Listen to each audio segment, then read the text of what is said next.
jeunes troppeurs et troppeuses, aujourd'hui j'ai 12 ans et nous allons voir comment établir un personnage.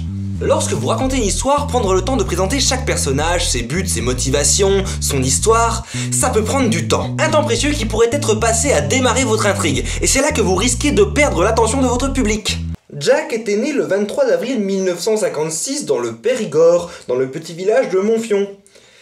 À l'âge de 3 ans, il eut sa première carie. C'est à ce moment-là qu'il se rendit compte que son doudou avait un petit trou au niveau de l'orteil gauche. Ça c'est ce qu'on appelle de l'exposition. On va pas en parler tout de suite, mais j'y dédierai un épisode complet. Il existe heureusement une façon simple d'introduire un personnage et de donner une idée d'ensemble de qui il est à votre public, sans pour autant dépasser le volume de l'œuvre de Tolkien. Le trope qui va vous permettre de faire ça, c'est le moment d'établissement du personnage. Par exemple, vous souhaitez faire comprendre à votre public que le protagoniste est quelqu'un d'héroïque. Alors dans sa scène d'introduction, vous le montrez en train de sauver la vie d'une vieille dame qui a traversé la rue sans regarder alors qu'une voiture fonçait droit sur elle. Faut quand même noter que le nombre de vieilles dames qui manquent de se faire écraser dans les films et les séries est vachement élevé. On va peut-être penser à faire de la prévention, non? Pour établir un méchant, rien de plus simple, un petit stratagème de Blofeld, comme vu dans la vidéo d'introduction. Ça va, je te dérange pas, niveau rediriger les gens vers tes autres vidéos pour... hein? Non, ça va? Établir l'intérêt romantique du héros, encore plus facile, elle n'a rien à faire. Filmez-la simplement en train d'être belle avec un léger effet de flou sur l'image, car après tout les femmes n'ont pas besoin de personnalité tant qu'elles sont jolies. Un de ces quatre, je ferai un épisode sur tout ce qui ne va pas dans la façon dont les personnages féminins sont écrits. Promis, parce que franchement là ça va plus, faut faire quelque chose. Petite anecdote, l'effet de flou dont je parlais, savez-vous comment il était réalisé traditionnellement? En étalant de la vaseline sur l'objectif. Ça fait un truc super intéressant à raconter en soirée à vos amis.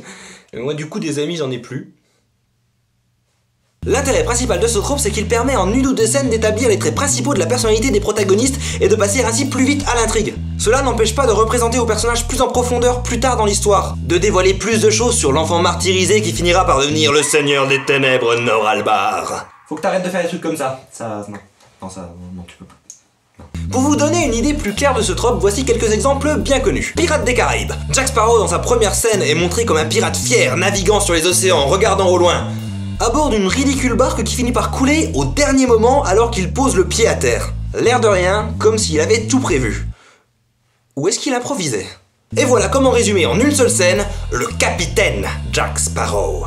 Autre exemple, la série Sherlock, dans la première scène du personnage éponyme, on le voit dans une morgue en train de frapper un cadavre afin d'étudier les blessures post-mortem. Et il se lance ensuite dans une analyse complète de John Watson. À partir de là, vous comprenez que c'est à la fois un sociopathe et un génie. Et finalement, pour montrer qu'un moment d'établissement du personnage n'est pas forcément subtil, dans The Legend of Zelda Ocarina of Time, la première fois que Link rencontre Ganondorf, celui-ci le pousse à terre et déclare « Je suis Ganondorf et je dominerai le monde ». Comme ça, au moins c'est clair.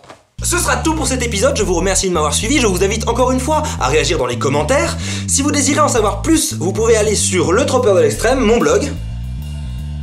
Je vous remercie encore 1000 fois, je vous retrouve la prochaine fois. N'hésitez pas à vous abonner pour ne pas manquer la suite. Troppeur de l'Extrême, out!